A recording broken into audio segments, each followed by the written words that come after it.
Bonjour à tous. Alors, je vais commencer par me présenter avant, d'aller, parler plus en détail de l'aménagement de l'espace de jeu. Donc moi, je suis Marie-Lyle, je suis, éducatrice de jeunes enfants et j'étais auxiliaire, de puériculture pendant, plus d'une dizaine d'années. Donc j'ai travaillé pendant, 17 ans, en crèche, donc j'ai beaucoup travaillé autour de l'aménagement de l'espace et et donc voilà pourquoi, je vous propose aussi cette thématique. Je me suis reconvertie il y a quelques années, en tant que coach parental. Donc j'accompagne les parents en visio sur toute la France, sur toutes les problématiques qu'ils peuvent avoir avec leurs parents et je continue aussi d'accompagner les professionnels de la petite enfance parce que c'est mon cœur de métier et du coup, je suis responsable pédagogique chez Gazouillis, donc j'accompagne des VAE, j'anime des ateliers et je fais des analyses de pratiques en crèche et je suis aussi,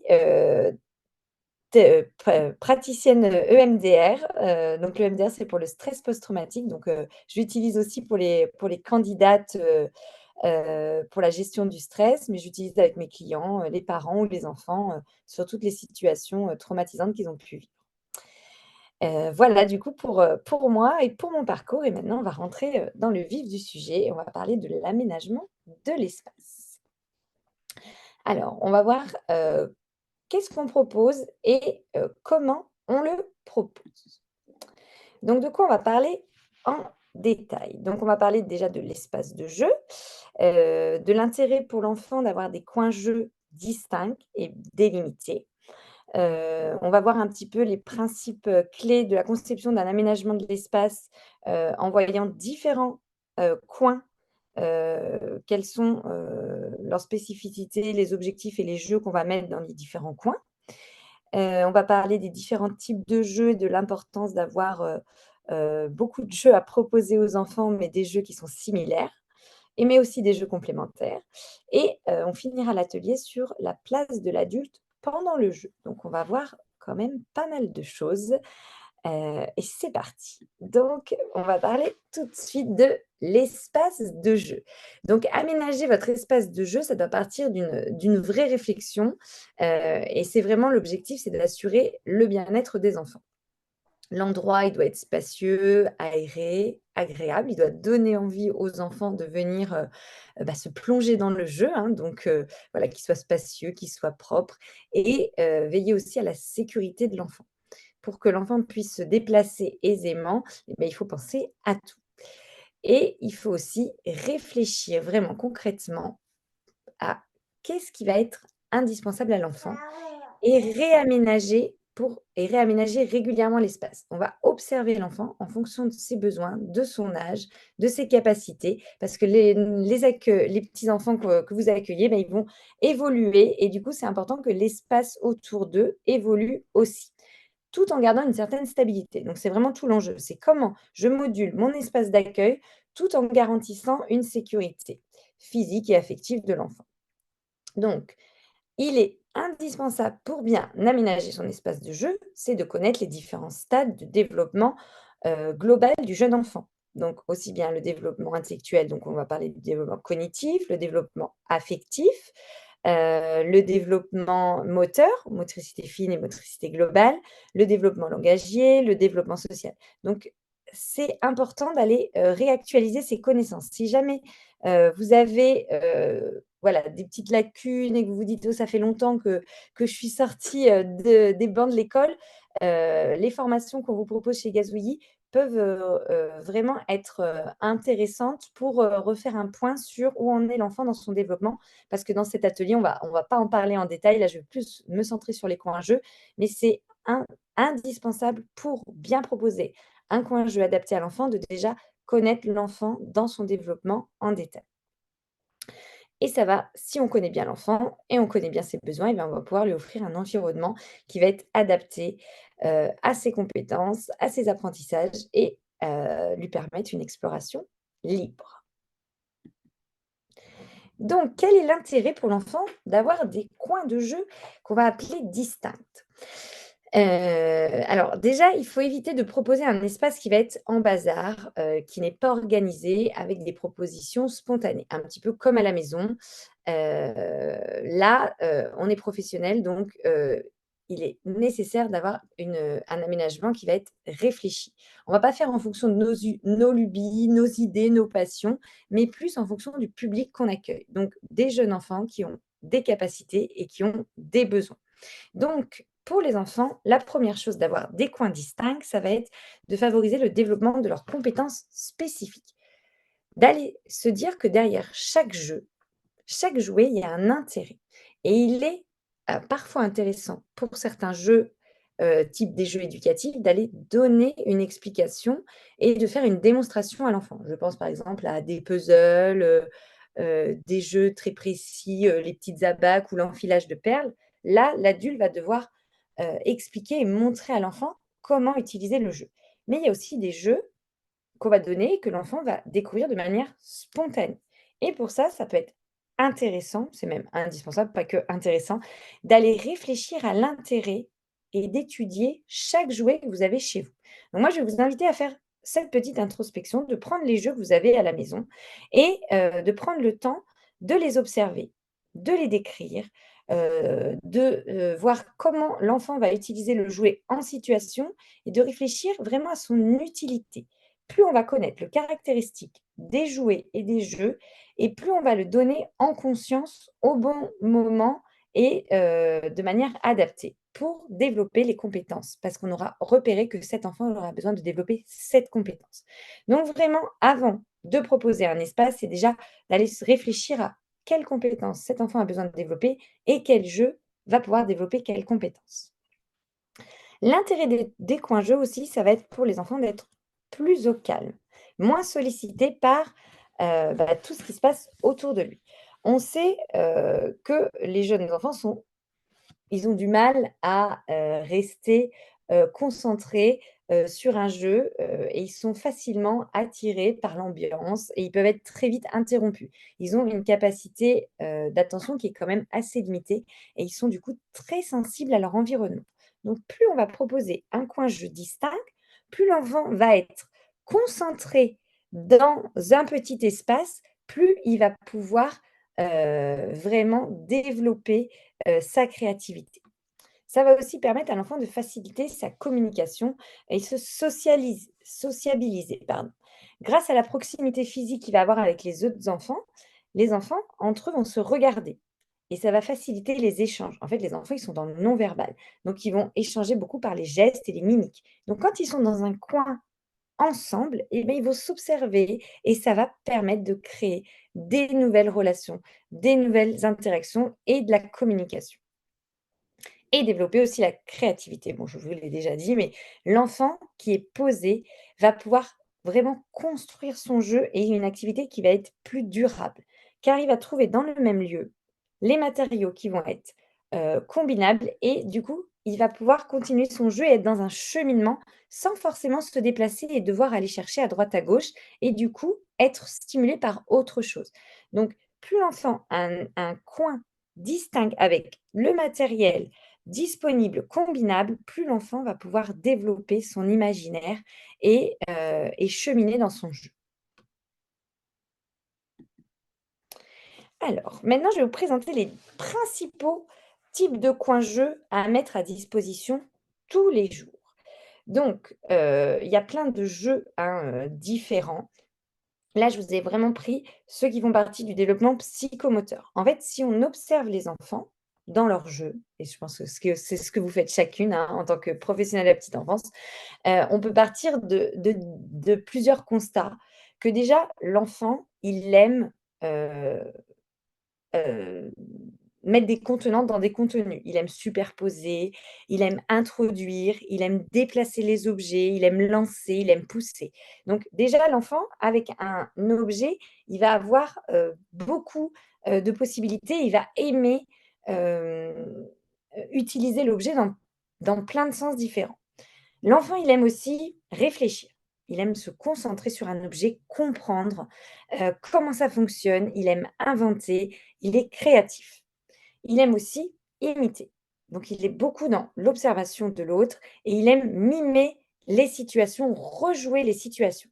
Et pour ça aussi, il a besoin de faire des activités de groupe avec d'autres enfants et l'enfant aussi, il aime bouger, se déplacer. Il a besoin de en plus de aimer ça, il a besoin de se dépenser physiquement. Donc, l'objectif, après avoir vraiment revu ce que l'enfant aimait, c'est de réfléchir à un aménagement de l'espace qui va offrir à l'enfant, la possibilité de développer tout ce potentiel. Donc l'idéal, c'est de combiner des jeux, des coins jeux qui vont être complémentaires et qui vont être disponibles à tout moment, avec des jeux adaptés. Donc là, ce que je vais vous proposer en détail, c'est de parler de ces 5 coins qui sont pour moi les coins indispensables. Il y a d'autres coins, hein, qui sont intéressants comme le transvasement, les déguisements, hem, les jeux cognitifs, les espaces, sensoriels, on va en parler. Mais ça, pour moi, c'est les vraiment les coins indispensables que vous devez avoir dans votre espace de jeu et je vais vous expliquer pourquoi. Donc on va commencer avec le coin calme. Donc ça, c'est vraiment une nécessité pour les enfants, et j'imagine que vous en avez toutes un petit tapis avec une petite banquette. Là vraiment, on va voir vraiment comment l'aménager de manière, la plus, optimale possible pour les enfants. Donc les enfants, ils sont pratiquement jamais seuls dans la journée. Des fois, ils font des grosses amplitudes horaires ou même s'ils font des petites amplitudes horaires, à la maison, il y a des fratries, il y a de la stimulation. Donc tous les enfants, enfin tous les êtres humains, pas que les enfants, mais ils ont besoin d'un moment de pause, à un moment donné dans la journée, un moment de calme. Donc ce qui va être intéressant, ça va être de trouver dans votre espace de jeu un coin idéal qui va être un tout petit peu retiré de l'espace de jeu. Donc, c'est mieux, le coin calme, de le mettre vraiment dans un angle, dans un coin et pas au plein centre de la pièce et de délimiter ce coin. Donc délimiter ce coin, ça peut être avec un ruban adhésif. Donc ça, vous pouvez vraiment délimiter tous les coins, vraiment avec des rubans adhésifs au sol, des petits draps. Donc là, le coin calme, petit drap comme un espèce de petit tipi. Moi, j'avais vu dans des structures où ils avaient mis, des petits nuages, des petits mobiles avec des petites lunes. Enfin voilà, quand on arrive, on voit que c'est un espace cocooning de douceur, où l'enfant va pouvoir s'allonger et être un peu dans l'intimité et tout en gardant un regard sur ce qui se passe dans la pièce et que l'adulte aussi garde un regard. Donc on va pas mettre non plus, des draps comme si c'était une cabane, on va laisser l'espace quand même ouvert, mais cocooning. Donc essayez au maximum que cet espace soit loin des distractions et du bruit ambiant. Je sais que ça, c'est un peu utopique et illusoire parce qu'on ne peut pas, espacer le coin calme, à l'autre bout de la maison, mais voilà, ne pas le mettre, vraiment dans une place centrale et du coup l'aménager avec des petites banquettes, des coussins confortables, des petits livres. Vous pouvez aussi proposer, des petits, jeux sur les émotions avec un petit miroir où l'enfant va prendre le temps de se regarder.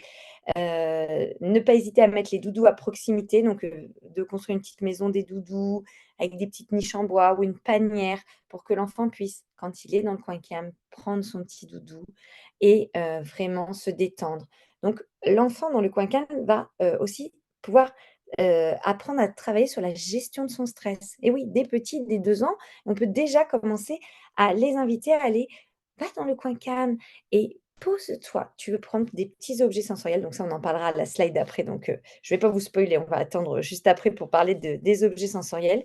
Mais vraiment le rôle de l'adulte, ça va être d'expliquer que cet espace, il est là pour être calme, pour être en retrait, pour être tranquille, assis ou allongé.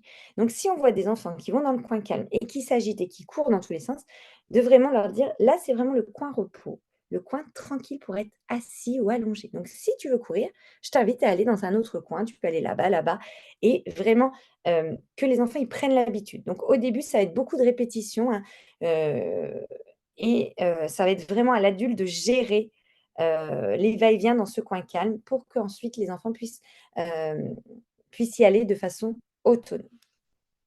Et du coup, dans ce coin calme, vous pouvez poser des objets sensoriels. Donc, les objets sensoriels, ce sont des petits jeux d'exploration, que l'enfant va découvrir avec ses sens, et des petits objets que vous allez poser dans le coin calme. Des petites toupies, des petits bâtons de pluie. Là, j'ai mis, derrière, voilà, une petite toupie. Là, un petit jeu avec des élastiques où l'enfant va mettre des formes et les enlever. Et en fait, c'est bien d'associer dans le coin cocooning quelques jeux. sensoriel parce que l'enfant va prendre le temps d'observer et de toucher et de découvrir le jeu tranquillement. Alors que si vous posez les jeux sensoriels sur une table au milieu de la pièce, eh bien l'exploration va pas être la même parce que l'enfant va être surstimulé avec peut-être à côté un enfant qui fait une tour de Lego, un enfant qui joue à la dinette. Alors que si vous le mettez dans le coin calme, les petits jeux sensoriels, l'enfant va vraiment pouvoir prendre le temps de le manipuler avec tranquillité. Éviter les jeux sonores, les jeux bruyants, les jeux qui ont plusieurs stimulations. Par exemple, un jeu où il y a du bruit, de la lumière, l'enfant va vite faire le tour parce qu'il y aura trop de choses à observer. Et du coup, n'hésitez pas à pas proposer trop de jeux sensoriels en même temps. Nous, ce qu'on faisait dans ma structure, c'était 5 jeux sensoriels sur le tapis qu'on laissait pendant une semaine. Tous les matins, on mettait les mêmes jeux sensoriels et les enfants se les appropriaient et la semaine d'après, on changeait, on mettait 5 nouveaux jeux sensoriels. Donc ça fait un turnover de jeux et en même temps, les enfants vont avoir plus facilement envie d'aller se poser dans ce coin calme. Ceux qui n'ont pas l'envie, et qui sont dans une grosse énergie, ça va leur permettre d'avoir envie d'aller dans le coin calme. Voilà pour les jeux sensoriels. Ensuite, faire un petit coin encastrement. Donc, c'est tout ce qui va être jeu de manipulation. En fait, les enfants vont développer leur motricité fine, leur créativité, ils vont permettre de bâtir, de construire et ils vont apprendre aussi les lois de l'équilibre. Ces jeux, ça peut être intéressant de les mettre sur une petite table. Il y a des petites tables, à l'intérieur, où il y a un trou au milieu, je veux dire, de la table avec une bassine et du coup, c'est de poser tous les jeux, les clipots, les Lego, le petit train dans cette petite bassine et d'inviter les enfants à jouer avec, et explorer un seul jeu à la fois. Donc nous, par exemple, pour les jeux de manipulation d'encastrement, on proposait un une pièce par semaine. Ça peut paraître, un petit peu long d'avoir toute la semaine le même jeu d'encastrement, mais l'enfant, il a besoin, pour vraiment être dans une construction et améliorer ses capacités motrices de répétition. Donc, essayez. Moi, je vous invite vraiment à essayer. Au début, nous, on était un peu sceptiques. Une semaine, le même jeu, ça paraît énorme et finalement, en fait, les enfants s'approprient vraiment. Après, si vous voyez qu'au bout d'une semaine, c'est trop, vous pouvez le proposer pendant 3 jours les clipeaux, pendant 3 jours le petit train, pendant 3 jours les cubes gigognes et changer. Donc ça, c'est vraiment on le pose soit sur une table, si on a une table avec un espace pour mettre le jeu ou soit sur un tapis, avec une caisse centrale, mais vraiment délimiter ce coin encastrement. Ensuite, le coin de mise en scène. Donc, le coin de mise en scène, on le confond souvent avec les jeux d'imitation et ce n'est pas la même chose. Le coin de mise en scène, ça va permettre à l'enfant de rejouer à l'aide de personnages des scènes vécues. Donc, c'est un jeu qui est ludique et qui est éducatif. Donc, le jeu d'imitation et le jeu symbolique, c'est l'enfant qui joue lui. Le jeu de mise en scène, c'est des petits personnages, des petits animaux. Et du coup, ça va permettre à l'enfant de gérer des situations complexe, où il n'a pas vraiment réussi à résoudre le problème et ça va lui permettre aussi d'exprimer des émotions ou des sentiments qu'il a pu refouler et il va aussi apprendre à développer son langage. Donc c'est vraiment un espace où l'enfant, il n'aura pas de limites et il va pouvoir exprimer son imagination. Bon, comme tous les jeux, mais je le répète, hein, la créativité et l'imagination, c'est vraiment le propre pour que l'enfant développe ses compétences et développe sa personnalité. Et dans les jeux de mise en scène, l'enfant, il est acteur. Il est sujet et il n'est pas l'objet. Donc c'est lui qui va décider. Et du coup, c'est important quand on propose un coin de mise en scène de proposer du coup soit une petite ferme, soit une maison de poupée, soit un garage et des jouets de base, des petites figurines, des petits personnages pour que l'enfant puisse, faire jouer les petits personnages dans, cet espace de mise en scène. Donc pour les plus grands, à partir de 3 ans, c'est la maison de poupée et pour les plus petits, vers 15 mois, la ferme et le garage qui sont vraiment les best-sellers.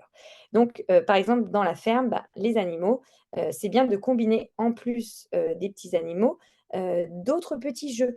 Par exemple, des petites assiettes pour faire manger les animaux, de créer des petits espaces avec, par exemple, des caplats pour que les enfants couchent les petits animaux, comme ils reproduisent ce qu'ils vivent à la crèche ou chez l'assistante maternelle.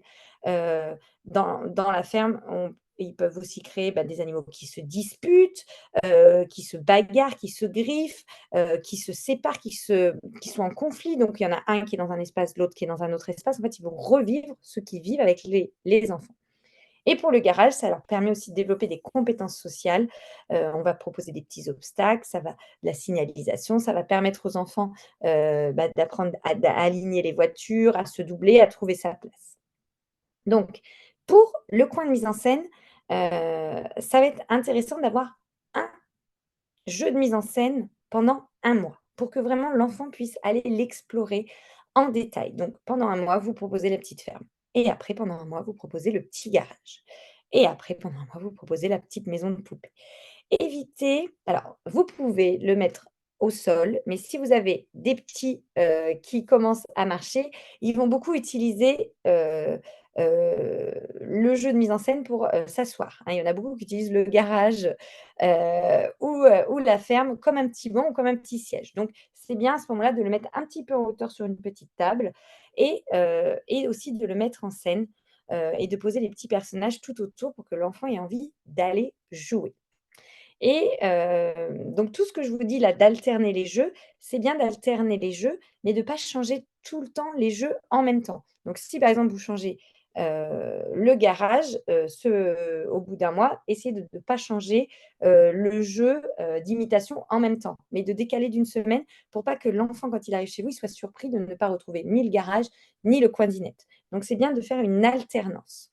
Là vraiment, moi je vous dis pendant 1 mois, mais hem c'est des chiffres, que vous adaptez si vous voulez mettre 3 semaines. Si au bout de 15 jours, vous voyez que les enfants ne s'approprient plus, bah, vous pouvez changer. Là, c'est vraiment pour vous donner une ordre d'idée, pour, bouger, l'aménagement de l'espace en fonction de ce que vous avez observé. Donc voilà pour les coins de mise en scène. Ensuite, le coin symbolique. Donc le coin symbolique, il va favoriser pour les enfants, l'imagination et l'identification. L'enfant va développer sa créativité et souvent l'enfant, autour de ses dialogues, autour de son jeu, va nous parler de ses préoccupations et de, ce qu'il vit en ce moment, ce qui l'inquiète, ce qui va un petit peu, l'embêter, quels sont les troubles qu'il va vivre. Donc pendant les jeux symboliques, le jeu d'imitation, c'est important d'avoir une oreille attentive et bienveillante à l'enfant. Donc l'enfant, il va se sociabiliser, faire du transfert et du langage. Donc dans la sociabilisation, l'enfant, il va apprendre en imitant et l'enfant, il va se décentrer de lui-même et il va expérimenter différents rôles. Il va changer de posture et du coup, c'est pour ça qu'on parle de transfert parce que souvent, l'enfant, il va laisser son rôle d'enfant à sa peluche, hein, donc à une poupée ou une peluche. Là, je vous ai mis un petit éléphant. Donc c'est, l'enfant qui va devenir l'adulte et la poupée, le nounours va devenir l'enfant et du coup, l'enfant, il va adopter les traits de caractère, donc l'attitude, la voix et il va reproduire, les attitudes qui l'ont le plus marqué quand il a observé les adultes. Et du coup, à travers tout ça, bah, il va développer son langage parce qu'il va manier son vocabulaire, il va utiliser, bah, tout son petit répertoire et surtout ce qui est intéressant, c'est qu'il va mettre l'intonation et c'est vraiment un bonheur. Bah, je suis sûre que vous avez tout observé les enfants dans les jeux symboliques, comme ils nous imitent à la perfection. Donc ils vont faire: «Oh mon pauvre, tu as renversé ton petit verre». Donc là, on voit qu'ils vont développer l'empathie ou alors ils vont remettre le cadre: «Tu arrêtes, hein, je suis fâché». Donc des fois, ils vont faire vraiment à l'extrême et souvent, l'enfant, quand il joue à des jeux symboliques, il va se donner le beau rôle. Il va vraiment être un adulte fort, puissant, qui va aussi être très maternant, qui va pardonner, qui va accepter. «Tu veux un autre chocolat? Mais tiens, je te donne. Tu veux ta tétine? Tiens, je te donne ta tétine». Donc c'est un coin qui est vraiment essentiel. Ça, c'est vraiment le best-seller, hein, les coins symboliques. Ce que les enfants préfèrent, c'est le coin dinette. Pourquoi? Bah, parce que depuis qu'ils sont petits, on leur donne à manger, donc ils reproduisent ce qu'ils connaissent depuis qu'ils sont enfants. Ce qui va être, intéressant et important pour l'adulte, c'est ne pas trop s'immiscer dans le coin symbolique. Éviter de dicter le dialogue. Souvent, on a envie d'amener des choses, donc de faire passer des messages, de donner un peu une leçon sans partir dans une morale et en fait, ça va enlever toute l'exploration de l'enfant. L'enfant, dans son jeu symbolique, son objectif, ça va être de décharger son émotion et de construire sa personnalité. Donc ce qui est très intéressant quand on construit un jeu symbolique, c'est d'aller, observer l'enfant, de quoi il a besoin pour son jeu. Donc si vous faites une petite maison, c'est d'aller proposer, bah, par exemple, un petit lit de bébé, une petite table à repasser avec le matériel qu'il aura besoin pour son jeu. Donc si on met une petite table, et bien, il va proposer des chaises tout autour. Si on met un petit lit de bébé, bah, il va falloir proposer une petite, couverture, un petit oreiller, des petits doudous tout petits pour mettre un doudou autour du bébé et du coup, dans les coins symboliques, de vraiment les délimiter avec, des petits meubles, pour que l'enfant puisse, circuler à l'intérieur du coin symbolique, mais tout en étant un coin qui sera quand même fermé.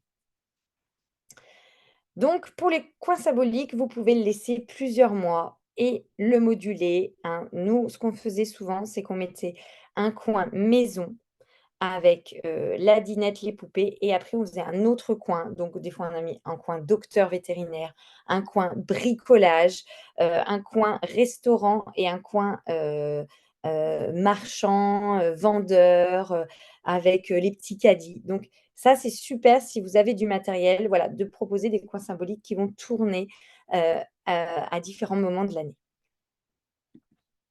Ensuite, les coins moteurs. Donc ça, c'est aussi avec le coin symbolique, un des coins les plus importants. Pour le coin moteur, ben, l'enfant, ça va lui permettre, d'apprendre à connaître son corps, ses capacités et plus l'enfant va vivre des expériences motrices, plus il va avoir des habitudes au niveau de son comportement et plus ça va l'aider à se structurer et développer sa personnalité et ses habiletés.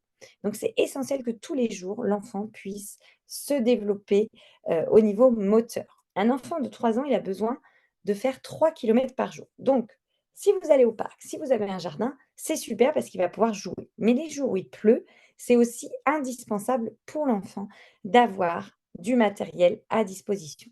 Donc, c'est pas forcément évident quand on a un petit espace d'avoir du gros matériel. Là, je vous ai mis des idées de petits matériels, des petites tables, des petits bancs, du matériel de récupération, des barils.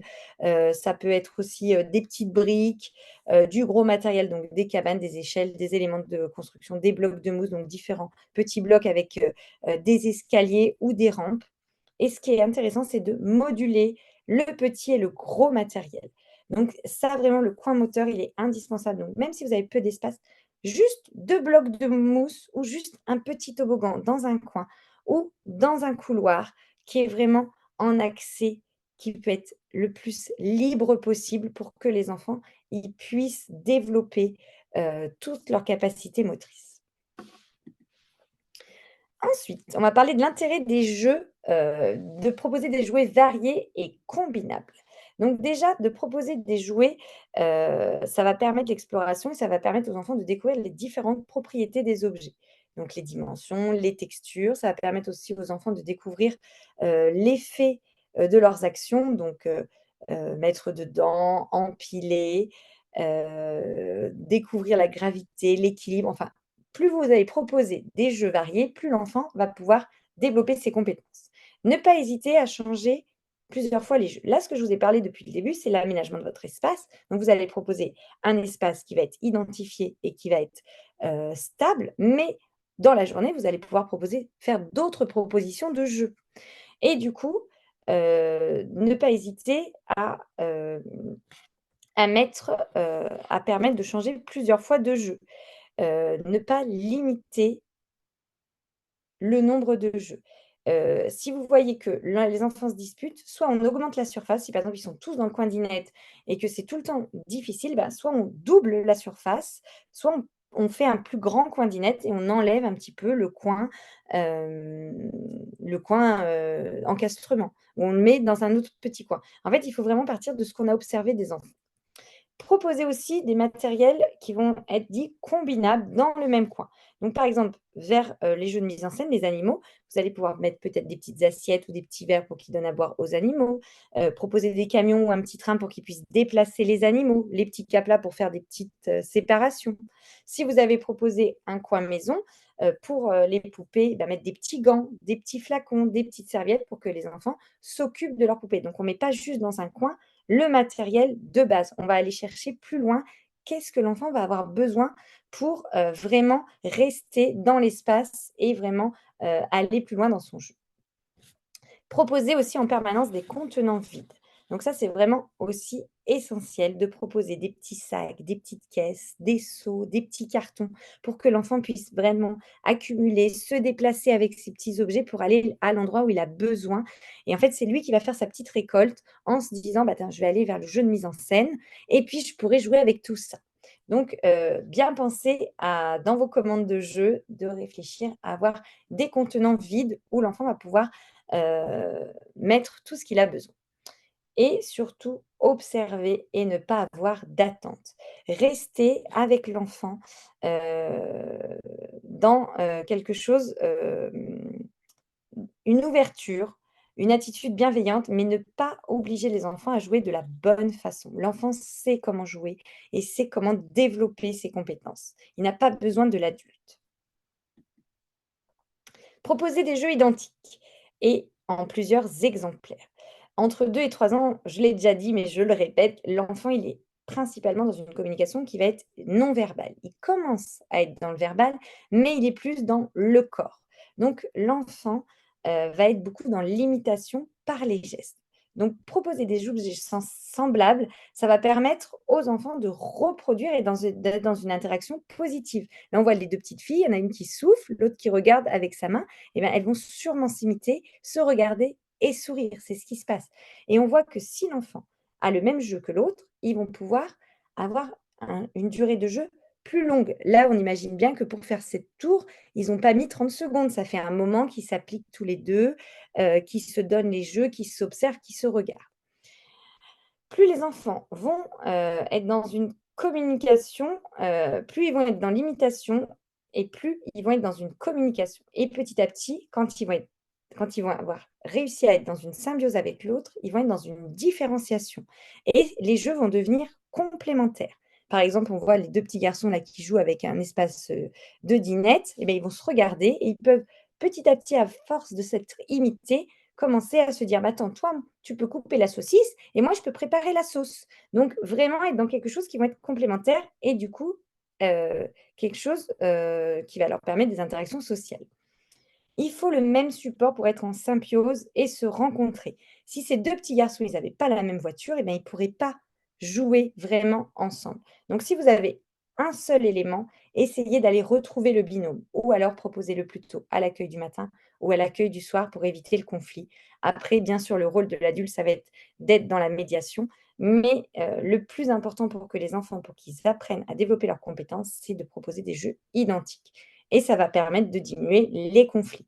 Car l'enfant, souvent, il ne veut pas le jeu de l'autre pour jouer au jeu, il veut être l'autre qui joue. Donc les enfants ont besoin de s'identifier, d'être en symbiose pour développer leurs compétences, pour après se différencier. Donc ça, c'est vraiment essentiel que ce soit des jeux identiques en plusieurs exemplaires. Alors, ça, on va passer rapidement sur quelques règles simples. Prévoir une zone d'accueil propice au jeu pour faciliter la séparation. Donc, plus vous allez réfléchir à votre aménagement de l'espace qui sera déjà préparé le matin, plus l'enfant aura envie de venir, évidemment, et il y aura moins d'enjeux au niveau de la séparation. Organiser des aires de jeu délimitées qui simplifient les déplacements, éviter les barrières, mais poser des cloisons avec soit des espaces au sol, soit des petits meubles, vraiment, tournés vers l'espace de jeu, des petites tables, des tapis, quelque chose qui va vraiment symboliser l'aire de jeu, le coin jeu. Et enfin, bien penser à calibrer et à ranger les supports. Donc calibrer, c'est vraiment regarder qu'est-ce qui est essentiel, ne pas trop en mettre parce que plus il y en a, moins l'enfant va savoir à quoi jouer. Donc vraiment réfléchir à qu'est-ce qui est essentiel dans ce coin jeu et bien ranger les supports. Donc quand on fait le rangement avec les enfants, on va ranger ensemble de manière efficace. Donc on met tout dans une boîte et par contre, quand l'enfant est à la sieste et le soir l'enfant s'en va, là, avoir un rangement plus précis. Donc de remettre les petits couverts ensemble, de faire des petites piles d'assiettes, de mettre les petits animaux, dans une petite, caisse ou les ranger, les aligner dans la ferme pour, que l'enfant, quand il arrive, quand il se réveille et ben, il ait envie d'aller expérimenter le jeu. Et enfin, je vais finir cet atelier avec le rôle de l'adulte pendant le jeu. Donc l'adulte, il doit surveiller, observer attentivement l'enfant et l'intérêt que l'enfant porte au jeu. Ça va permettre à l'adulte de savoir ce qu'il propose et ce qu'il donne à l'enfant et de faire évoluer ses propositions. Donc le premier rôle de l'adulte, ça va être de mettre à disposition des jeux qui vont être adaptés en fonction de ce qu'il a vu des enfants et de rester vigilant et dans l'observation. L'adulte doit essayer un maximum d'être dans une posture dite joyeuse, ludique, pas que dans la surveillance. Ne fais pas ci, ne fais pas ça. L'enfant ne va pas être dans une bonne disposition s'il sent qu'il est surveillé. L'attention que l'adulte va porter aux enfants, elle doit être dans le sourire, l'intérêt, l'encouragement, l'affect, la compréhension. Heu et il doit être dans la médiation. Donc il doit être visible, disponible. L'adulte est un phare pour l'enfant, il éclaire le jeu de l'enfant. Donc évitez tout ce qui est barrière visuelle, posez-vous au maximum auprès des enfants et évitez aussi de surstimuler l'enfant. L'adulte n'intervient que pour stimuler l'enfant qui hésite, qui ne sait pas comment jouer, canaliser l'énergie de certains enfants et aider ceux qui ont, des difficultés, des troubles. Donc évitez au maximum d'intervenir et ça, c'est très difficile, je sais, parce qu'on a toujours envie de jouer avec les enfants. Et du coup, je finirai avec une phrase de Anne-Sophie Cassel. Donc, n'hésitez pas à aller regarder sur internet. Elle est responsable péda, psychologue et elle propose des formations sur le jeu et le jouet. Moi, j'ai été formée, auprès d'elle. Il faut un équilibre entre la place laissée au jeu libre et spontané et le jeu à visée pédagogique. Donc, le jeu à visée pédagogique, ça va être tout ce qui est activité créative, activité cognitive avec vraiment un objectif. Le jeu spontané, c'est tout ce qu'on a vu dans cet atelier. Donc, tous les coins jeux, c'est des coins qu'on va laisser où on va laisser l'enfant jouer spontanément. S'il n'y a pas cet équilibre, les professionnels auront tendance à s'immiscer dans le jeu des enfants. Or, l'enfant est dépendant de l'adulte pour tout et il ne doit pas l'être dans le jeu. L'enfant dans le jeu doit être laissé libre d'explorer, de découvrir.